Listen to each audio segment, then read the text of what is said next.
కాంగ్రెస్ సర్కారుపై కేంద్ర మంత్రి కిషన్ రెడ్డి విమర్శలు గుప్పించారు. 6 గ్యారెంటీల పేరుతో మోసం చేశారని ఆరోపించారు. దశాదిశ లేకుండా ప్రభుత్వం పనిచేస్తోందని, కాంగ్రెస్ కు షాక్ ట్రీట్మెంట్ ఇవ్వాల్సిన సమయం వచ్చిందన్నారు. గ్రాడ్యుయేట్ ఎమ్మెల్సీ ఎన్నికల్లో బీజేపీనే గెలిపించాలని కోరారు. ఈ రాష్ట్రంలో చాలా దురదృష్టం.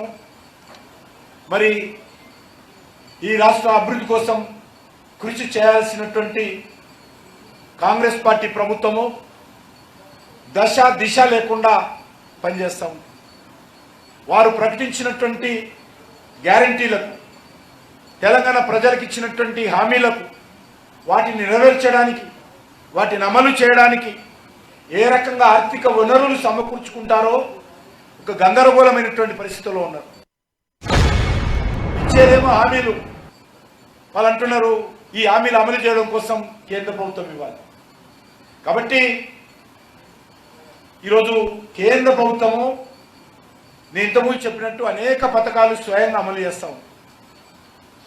అది ప్రధానమంత్రి సడక్ యోజన, గ్రామాలలో సడక్ యోజన కావచ్చు, ప్రతి పేదవాడింటికి టాయిలెట్ నిర్మాణం కావచ్చు, లేకపోతే దేశంలో 4 కోట్ల ఇళ్ల నిర్మాణం కావచ్చు, మరొక 3 కోట్ల ఇళ్ల నిర్మాణం చేపట్టే విషయంలో కావచ్చు, జాతీయ రహదారులు కావచ్చు, అనేక రకాల అభివృద్ధి కార్యక్రమాలు కేంద్ర ప్రభుత్వం స్వయంగా చేస్తాం.